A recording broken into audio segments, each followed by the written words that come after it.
Hey everyone, welcome to my podcast. And today we are going to talk about MTG Commander, more specifically the Voltron strategy. So Voltron is a unique mechanic that has begun since it was right there at the start, for before Commander was even a thing. It used to be called EDH. And the general idea of the Voltron strategy is that you have to deal 21 combat damage using your commander, with the exception of one commander, which is Skitterix. He only needs to deal 10 because he has Infect.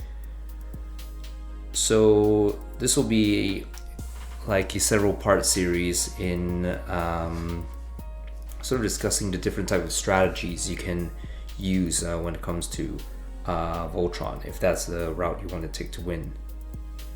So the first one, which is the most popular, would be to just throw as many things on your commander as possible.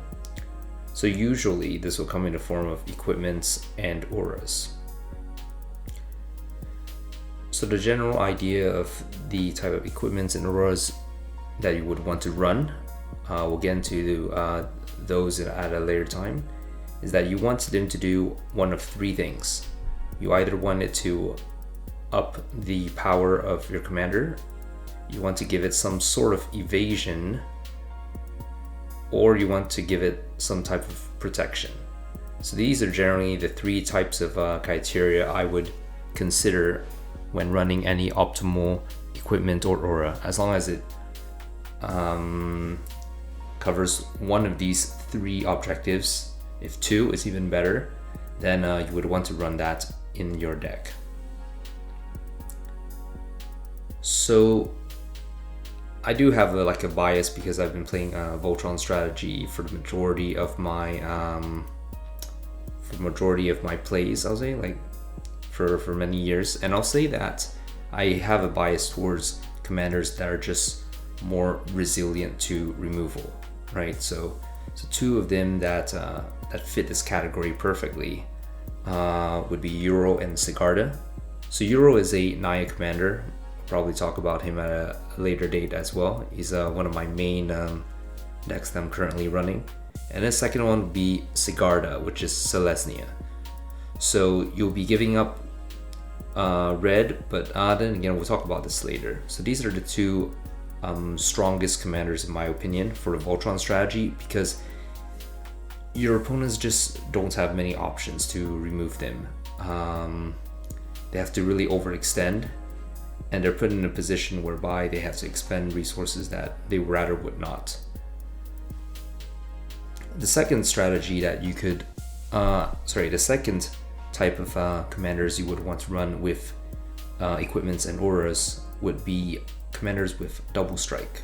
And why this is important, because every single power would be equivalent to 2, right?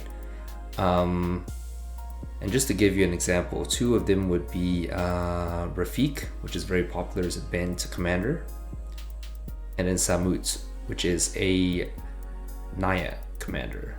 Now both of these have a very different play style, mostly because you are trading off, you're either going the blue route or the red routes, and because of that, the way you form your deck, the way you would play it optimally would also vary.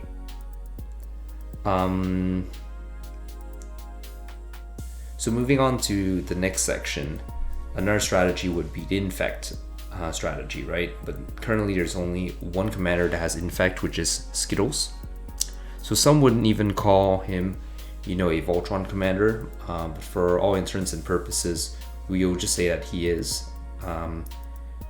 Although in my opinion it's not that good, because you're restricted to just the color of black. And if you have the color of black, honestly you'd rather be doing something else other than playing the Skittles. But then again, I have a bias towards rather not playing, restricting to one color just to get a good effect. You always want to have as many colors as possible so that you can run a wider diversity of cards, be it like answers, ramp, card draw, things like that. Okay, so now this comes to the ending of my first part, please join me at my second part.